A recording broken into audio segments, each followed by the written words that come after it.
Il y a 4 personnages qui m'ont marqué dans ma vie. Permettez-moi brièvement de vous les présenter. Tout d'abord, l'ex-amoureux. Tu es si ordinaire, ça me rend atrabilaire. Mon ex a toujours employé des mots compliqués pour me faire comprendre que j'étais inaltérée, c'est-à-dire sans aucune originalité. Ensuite, la meilleure amie. Et Limbi, tu es si minimaliste. Avec toi, tout est toujours facile. À ce moment, je m'interroge sur cette signification qui, dans ce contexte, me laisse penser que je suis sans distinction. Troisièmement, la rivale, un peu névrosée. Toi, t'es pas compliqué comme meuf. On te donne un œuf, on te donne un bœuf, tu vois que du neuf. Je me persuade de recevoir un éloge contradictoire dans l'espoir de trouver un peu d'humour dans cette blague minable. Enfin, le meilleur pour la fin, ma maman. Ma fille, tu comptes vraiment trouver un mari avec tes habits là? Ça, c'est quoi? Ouh, la fille, il va me tuer. Où est-ce que j'ai échoué avec toi?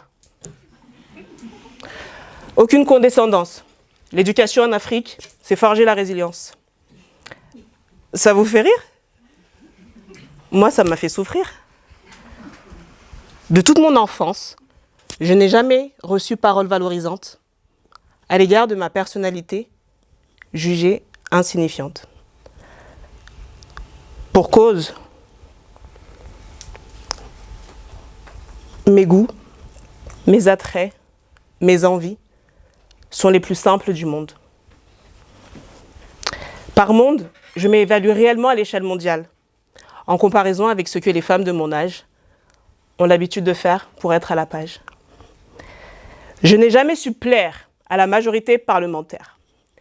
Loin de là, l'envie de me laisser gouverner par des modèles à l'esprit détourné. Détourné de quoi, me demanderez-vous? Eh bien, des choses élémentaires, primaires, mais surtout nécessaires. Oui, car ma sobriété m'éloigne de la prolixité et me rapproche de la qualité. N'en déplaise à ceux qui sont en perpétuelle recherche du bonheur. À chacun sa manière d'appréhender le meilleur. Tout d'abord, ma simplicité est corollaire de mon efficacité. Je ne me disperse pas dans d'innombrables choix. Je suis pragmatique, je vise l'excellence. Par exemple, mon type d'homme, j'en ai seulement 2. Version africaine, Idriss Elba. Version caucasienne, Charlie Hunnam. 2 célèbres acteurs américains millionnaires. Avec des choix aussi simples, je ne peux pas me tromper et mes prétendants peuvent gagner en temps. Ensuite, concernant mes attraits matériels et intellectuels, l'étroitesse de mon esprit, de mes pensées, discipline mon cerveau à une finalité unique, me contenter du meilleur et du coup l'attirer.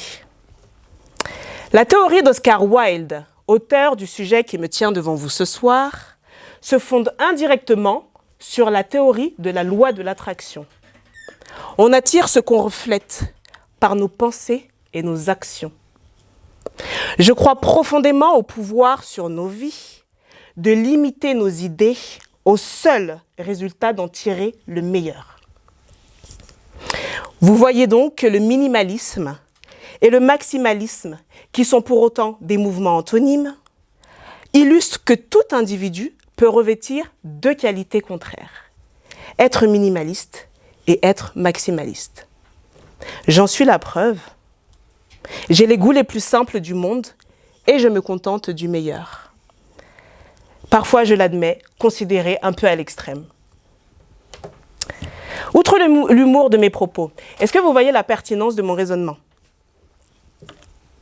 Oui ou non? Pas encore? Loin des considérations narcissiques, égocentriques et prétentieuses auxquelles certains m'assujettiront dans cette salle, se contenter du meilleur est un état d'esprit de vainqueur Et il s'applique également à vous, chers auditeurs. Pour démontrer mes propos, prenons l'exemple de la sophistication, par opposition à la simplification. C'est une complexité excessive. Par le mimétisme, elle s'illustre, c'est-à-dire toujours vouloir imiter les autres, faire ce qui plaît. C'est épuisant à la longue. Ne trouvez-vous pas, madame? Monsieur. Un proverbe me rappelle que la grâce est trompeuse, la beauté est vaine. C'est-à-dire que tout passe, tout est éphémère.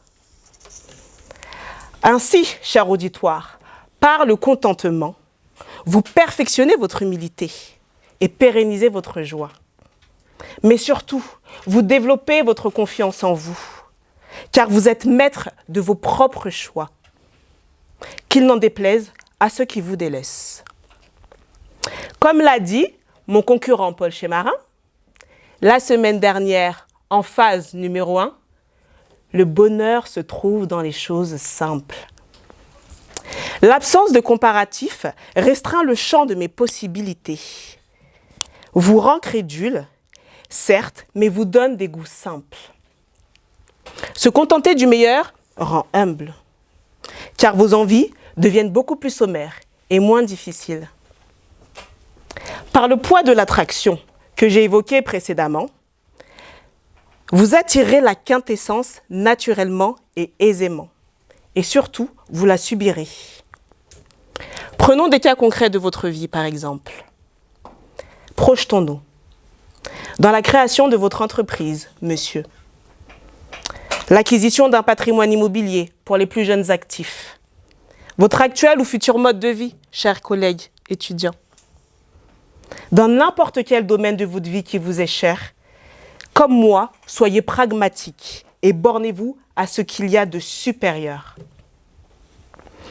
Chers jurés, chers professeurs, chers étudiants, chers concurrents, ce soir, je veux vous dire de croire en la simplicité de vos choix, qui influera vos goûts, orientera vos pensées jusqu'à l'obtention du résultat espéré.